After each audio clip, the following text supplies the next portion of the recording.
Hello, everyone. Welcome to our first meeting of the quarter. We're going to start out a little slowly, but then we're going to start getting to more advanced stuff throughout the quarter. So we're going to start out with a bit more of the artistic side of things for rigging, as weird as it sounds, which is more about control creation and the appeal of controls and stuff like that. So moving on, one of the major things that we go over is colors. Your colors are used to determine the function of your controls, more or less. You want to keep them coordinated and consistent so that the function doesn't become confusing. So a keynote that you should always keep in mind, though, is that you should always color the shape node of your control, not the transform node. So often you'll find in the attribute editor, you'll see that there's a p cube one and there's a p cube shape. Click on the shape node, go to your object display, click on the down arrow, go to drawing overrides, click enable overrides, and then you can kind of go to just on this little slider and indicate what color your item will be.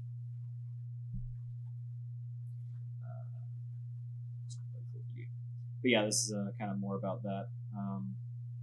Yeah, just how you color your stuff.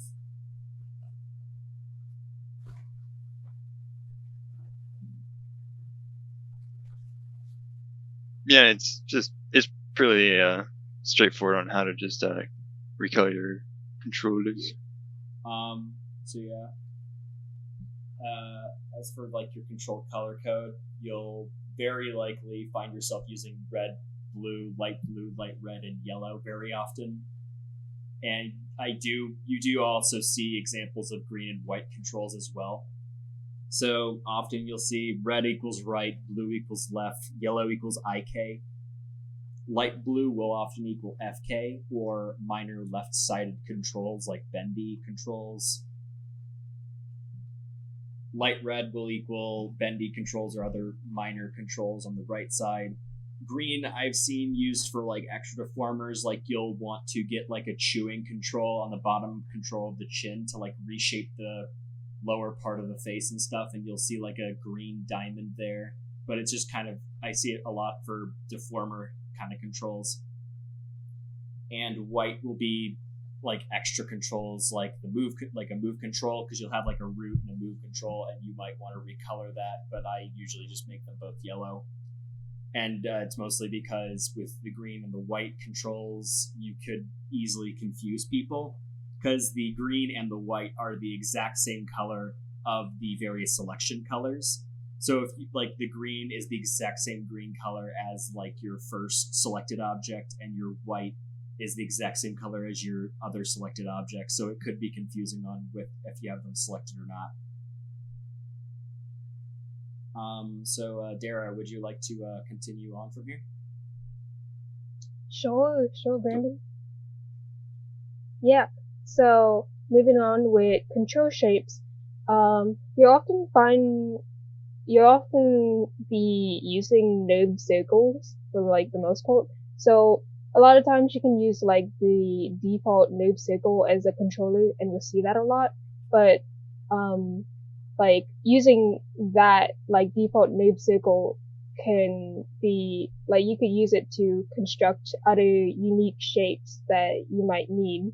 So it's a very versatile control.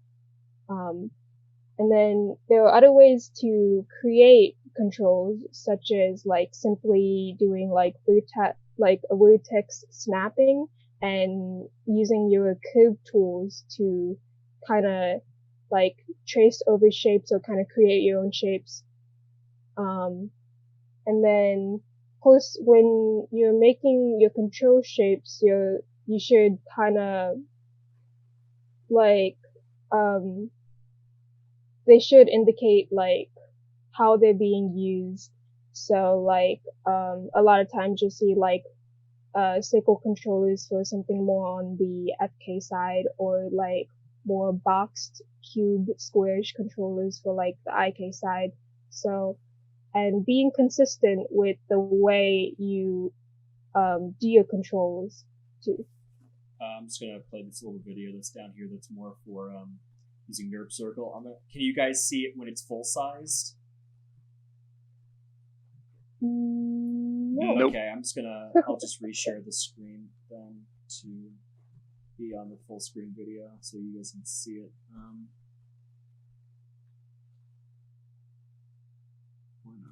Where is it? It looks like it's not registering as one. I'm going to switch it to my entire screen to see if that'll work. Okay, so going live. Okay. So can you guys see the full screen video right now? Yeah. Yep. Okay, I'm just gonna try and play it from there. Is it playing? Yeah, not bad. Okay, good. Sweet. Yeah. So it's just a very simple demonstration of how you could use these noob circles to kind of create your own controllers.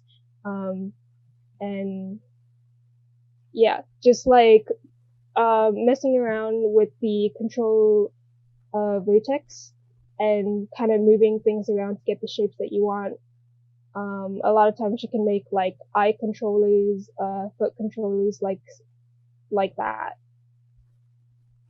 Okay, I'm feeling really lucky right now, so I'm just gonna see how far we can go with just the full screen recording. But yeah, so yeah, would you like to continue on from here, Dara? Sure. And then so going off of the last slide, just like how to make controllers, you saw demonstrating how you can make controllers out of noob circles, but you can also make them with your curve tools, and you can like keep them curved, or you can use vertex snapping to get more like sharper lines to get like a square or like a cube, or just like any type of shapes that you could dream of. But like I would opt for doing like vertex snapping with the curve tool as opposed to like using a noob square, because like a noob square is comprised of like 4 different lines, 4 different curves, and it doesn't like register as like one shape node. So yes, whenever you're creating a control with like the curve tool, you should try to keep it around the origin so that you can keep your pivot centered, or if you don't, you just have to remember to center it or reposition it. And then you could have like multiple curves and like kind of combine it into one controller. So to do that, you would like combine your shape nodes into one node. And how to go about that is kind of stated a little further along this presentation. And then, of course, you can also create or find external scripts to automate this process. I haven't used Rigbox Reborn, but it is a good one too. Yeah, it's basically just, for those who don't have it, it's basically a drop-down menu of various shapes that have already been created. Very common ones like orbs, cubes, pyramids, that type of thing, that are really handy. It also does have buttons to color your controllers if you want to. It's really handy. This is a video that Dara did on how to just use vertex snapping.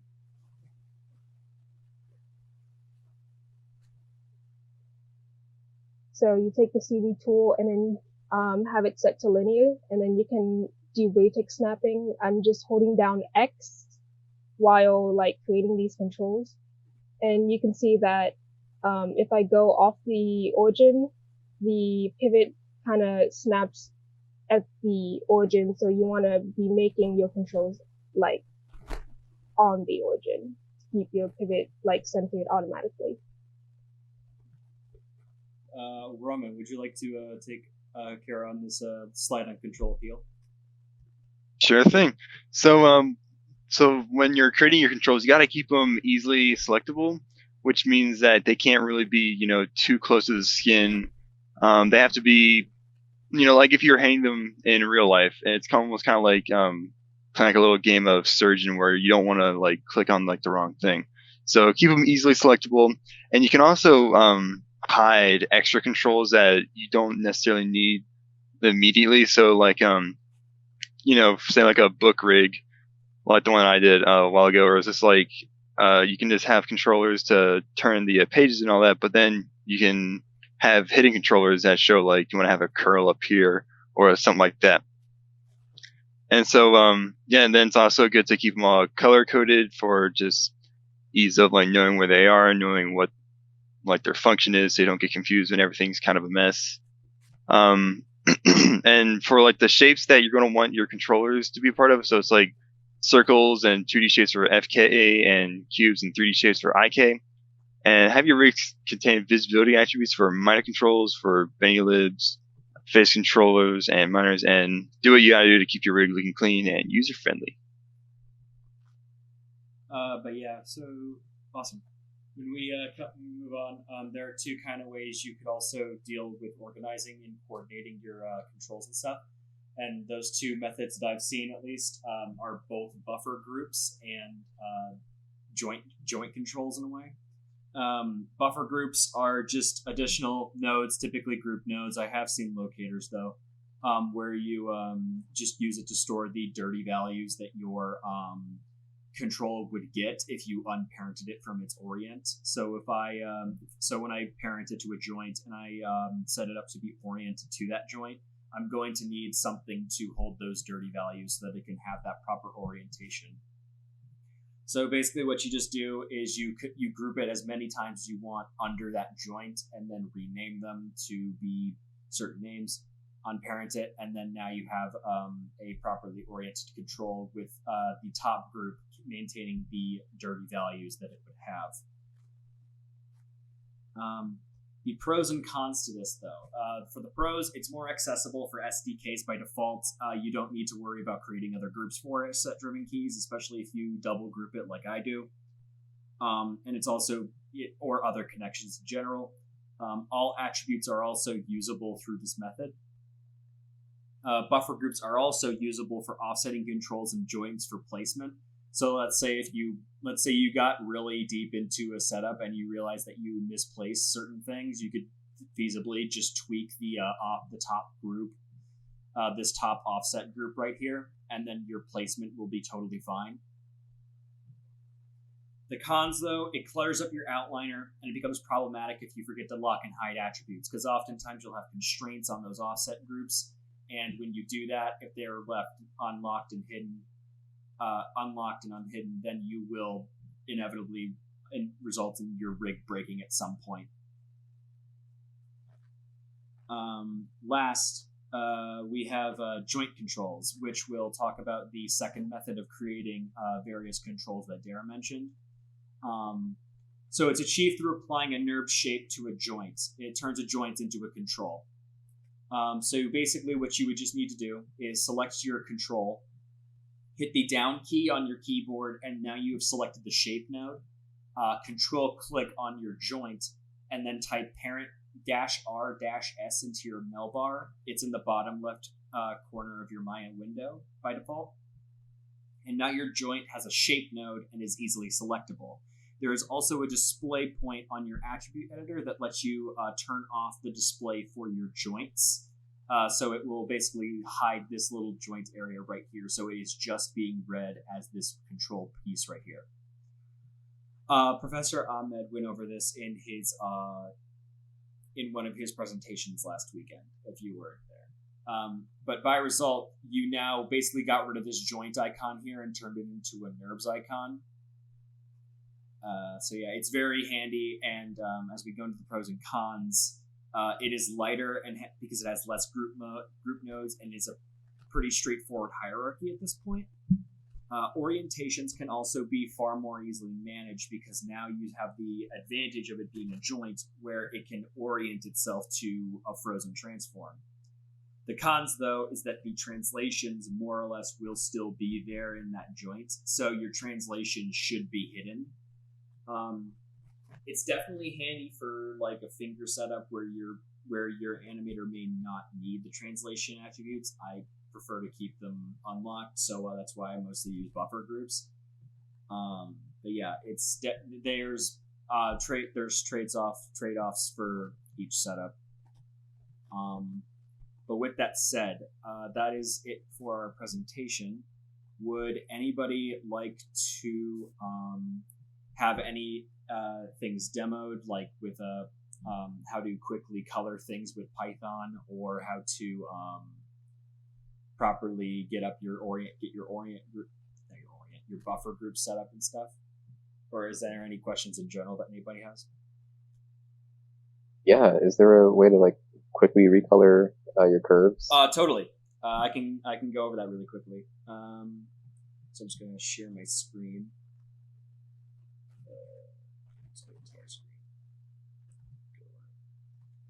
Okay, I'm just gonna open up Maya.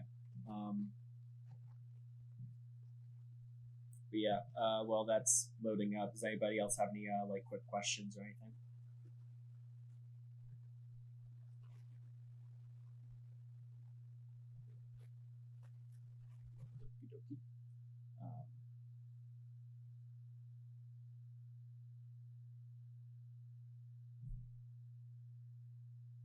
Here we go. I know that I have it somewhere in one of these windows that's unnamed, but I can go through the process. I just need to refamiliarize myself with it. Okay, here we go. So when I have this, it basically relies on a for loop. So you'll select your controls, their shape nodes, and for each shape node, it'll go through these commands one at a time. So I could just quickly rebuild it. But I can just do it. I'm just going to show it off really quick just to get that working.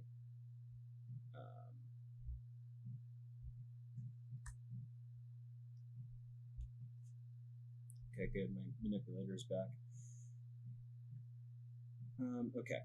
So if I wanted to use this script, I would want to select all of these, hit the down arrow, and now I have their shape node selected. And I can just run this very quick thing. And all of them... Oh, the name W is not defined. Where's W? Oh, yeah. I hit the W key. Okay. There we go. And now that it's done, all of them are red.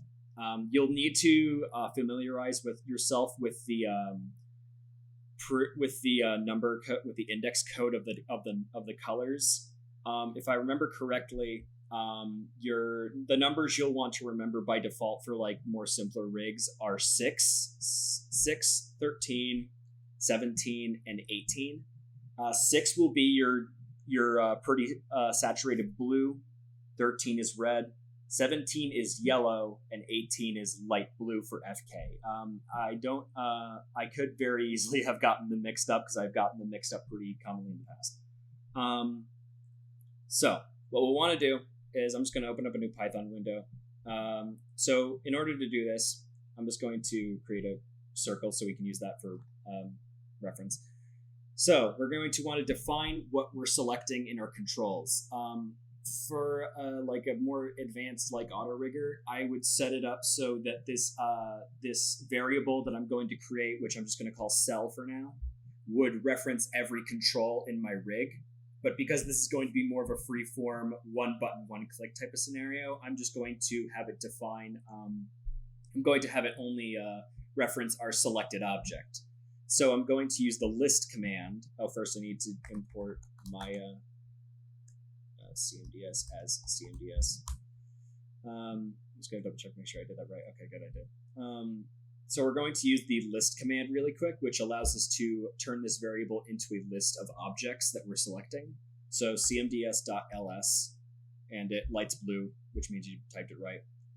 And if I double click on it, go to right click and go to quick help, it'll open this up. And if I scroll down, these are all the flags that we can input for this command. And if I scroll up to SL, this lets us reference our selection.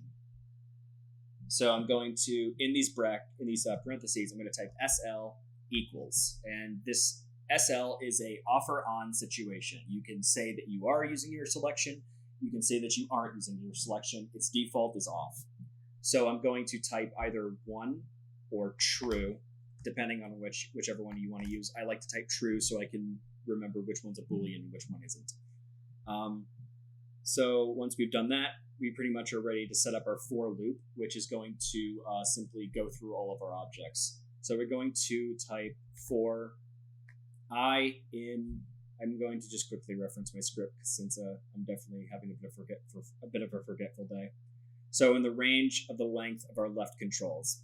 So in the range, len, cell, and then double parentheses, colon. So in the range, we're going to go through it. We're going to basically be going through this entire list, and in the length of it. I'm just going to actually, let's just simplify it. I'm just going to turn it to cell for now. Okay, so with that done, we now have our entire for loop set up. We just need to go through our commands. So I'm going to, let's see, I'm going to make sure I get this right. CMDS set adder. So this lets us do something with an attribute. So if I wanted to set this to 5, it would be setting the adder of translate 5 to 5. So set adder of our I, because I is the current object in our selection. So we're going to set the I. And since if we were being more specific about this, we would say type out the specific name. So in this case, it would be NURBS circle 1 dot tx for translate x, for example. But because we want to make this very free-flowing and it's going to go through multiple controls at once, we can list I, because I is the number of is the current selection. So if we had, say, if we had 3 of them and we selected all of them, NURBS Soko will be the first in this loop. It would do all of these commands to NURBS 1, then 2, then 3, then 4, and because of that, it would number these appropriately. So NURBS Circle 1 would be the first object in the list and would be listed as as list items number 0, 1, 2, and 3, because Python starts from 0. So with that said, we're going to add on the attribute that we want to affect really quick. So we can type I plus, and then we can put these in parentheses. I'm going to go back to this other thing and just quickly check which attribute it was. So we're going to enable an override, and then we're going to override its color. So we need to type in dot override color. And with that done, we need, now that we've defined what attribute that we want to affect, we need to insert the value that we want to affect, that we want to be the new current state of that attribute. And override color is currently in the attribute editor, going to the shape, object display, drawing overrides. If I click enable overrides, override enabled gets turned to 1 because it's a Boolean. So I'm going to turn that off really quick. Hit comma, space, 1, close comma. And now we've got our attribute set there. Afterwards, we need to define what color we want it to be. Let's just say we'll put it at blue for now. So I'm going to type cmds.set adder of I plus. And the thing about that, let's see, is if I set it to a color, you won't see it in here. So I'm actually going to check and see if it shows up when we type echo all commands.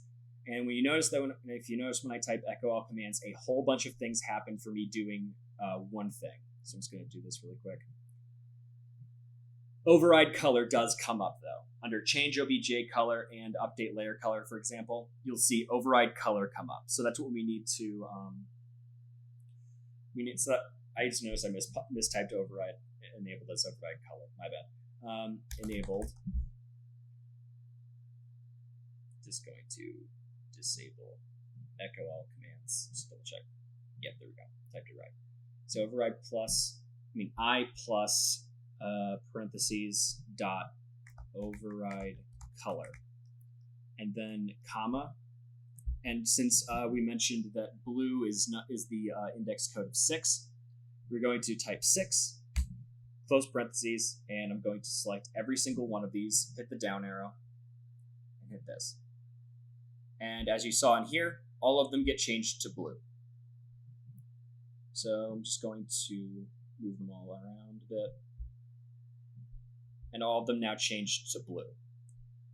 This should, you should just, you could honestly, and once we do this, we can quickly just I can go to my custom bar right here, for example, grab all of these, right click. Oh, I need a middle mouse click, that's right. I don't have a middle mouse button at the moment. So, my bad. So when you wanted to if you wanted to drag this into your custom attributes in your custom shelf right here, you just need to middle mouse click and drag up here, and then you could just plop it right there and turn it into a button. And then you could just name it blue, red, yellow, light blue, etc. And then all you got to do is select all of your controls that you want to do, hit the down arrow, press the button, and then you're good. And to show an example of, just show a quick example of what would happen if we colored it, only on its transform node. So if I'm not hitting the down arrow right now, I'm just going to go to the script editor, run that script really quick. It's blue right now. If I click here and I make a layer from selected, it gets changed to this because that's what the display layers tend to do. So yeah, that is pretty much that for the coloring. And I'm just going to quickly show the parent -R-S thing, just in case you want to use it. A big disclaimer that you'll want to keep in mind, though, is when you're using the combining of your shape nodes, you'll want to freeze all transforms really quick. So just make sure all of your transformations are frozen and they're both at 0. Because if you don't, then if this had transforms of like 5 on it, you'll see that it will, and I go to click on down arrow and then shift click this, then type in the mel bar parent -R-S. You'll see that it snaps back to its origin because it has no transform node, and that is where the shape node is currently in space. And for speeding up, if anybody needs it, you can easily access commands that you used in the mel bar by clicking the up arrow on your keyboard, and you can access the previously used mel command. Hello everyone. This is more of an addendum to yesterday's meeting. I definitely needed to correct some things that were in the grouping and or micro like FK auto rigger script. So I just wanted to go through it in a bit more like of a concise manner. So it's going to be a pretty simple script. We're going to make it run on the joints that we select in the outliner. So I want these 2 joints to have controls. Well, we're going to give them controls and or groups. But to start out, we have a blank script. We're going to start out by just importing maya.cmds as cmds. So this will allow us to use more native Maya commands like the joint command, parent command, etc. with the cmds as a prefix to that. So now that we have these joints selected, we want the script to reference these selections into the script so that we can have commands take place on them. So we're going to create a variable, which is kind of like your X variables from algebra, and we're going to define it as cell. Now cell is going to give us an error if we do anything with it right now because it's not defined. And in order to define it, we need to type cell equals something. And in this case, we could, if we wanted to, and if we could just put in parentheses, type in joint 1, joint 2, and that will work perfectly fine, but that is not very automated, and it really, and it basically becomes a case-by-case basis where you need to change the script 24/7. So we're going to simply type the list command, which is cmds.ls. And if I double click on it, right click and hold and go to the quick help, we can see all of the flags that we can use with this command. So the only one that will be relevant right now is if we go down to SL, selection. Selection is there are many types of flags. There are floats, integers, strings, and booleans. Booleans is the one that we'll be using right now. So we need to type SL equals. This will allow us to turn it off or on because Boolean is like your checkbox in Maya. Whenever you use something like the parent constraint, the maintain offset is a Boolean, it's a checkbox. So we need to type either 0 or 1 or true or false. You don't have to pick one and stick with one. I just tried to pick one and stick with one for the whole script. I try to use true just so that I know that it's a Boolean whenever I look at it. So SL equals true. Afterwards, we can go into our for loop. A for loop allows us to determine a number of times we will repeat commands. If we wanted to, like if we were creating something that would duplicate something a bunch of times, we would type in amount equals 5, and our for loop would repeat something in the amount category, which when that is done,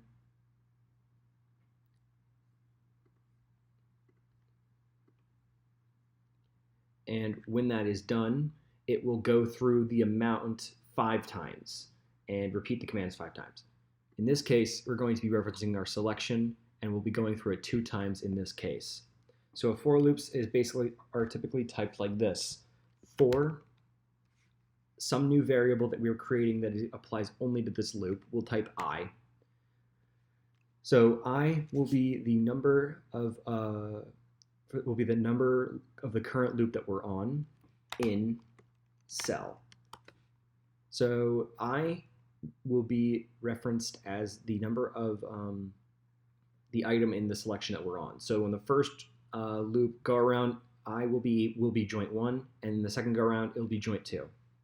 We're going to want to first, we'll want to type something out called pair joint.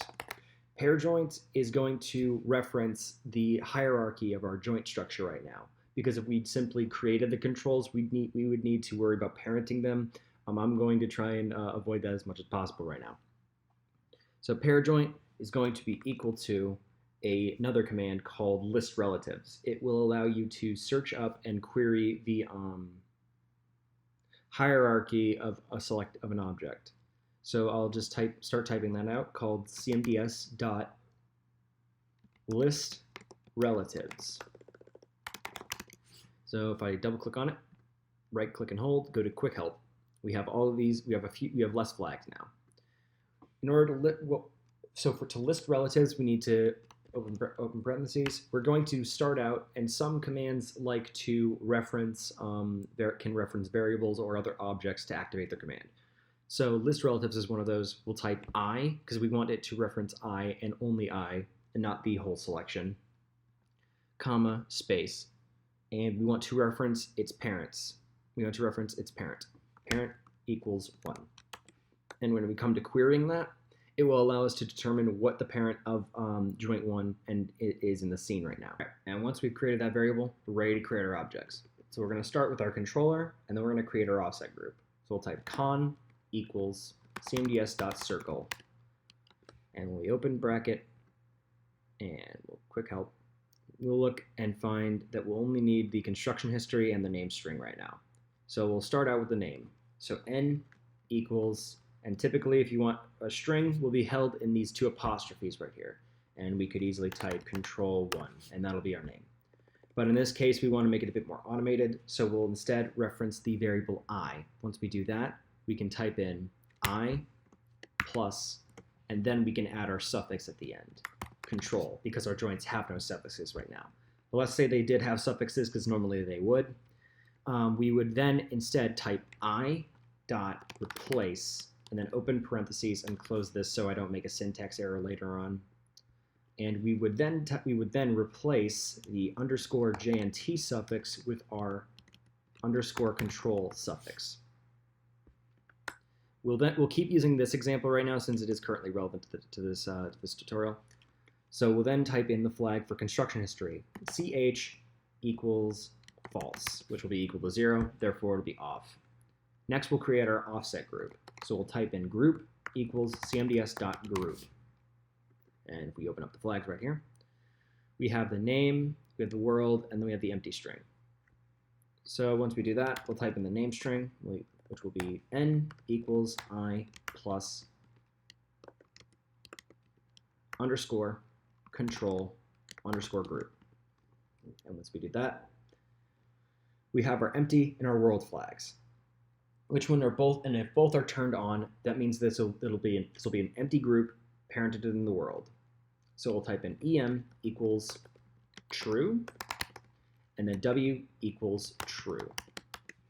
So once we do that, we'll need to parent this group to this controller. So cmds.parent con to group. Our parented object will get parented to the parent right here, and that's how the command runs. So when we run the script, we have both controls. They're both in the world space. They both have buffer groups. They just need to be placed. And since we have these buffer groups created, we'll be actually putting these buffer groups where the joint is. So once we do that, we'll need to create a disposable constraint that will place our controls where the joints are. So with that done, we're going to type in cmds.delete, because we're going to be immediately deleting this after we activate this command. Open parentheses, cmds.parent constraint. Open parentheses, close for the command, and then close for delete. We'll need to place, we'll need to be referencing our joint first, and that will be the parent. So the parent will be I, and the item that gets the constraint placed on is the group. So we'll type in grp. Now that we've done that, we can add our parent constraint so our controller can control the joint. So we'll type in cmds.parent constraint, and we'll have our con control I. And once we do that, we now have two usable controllers.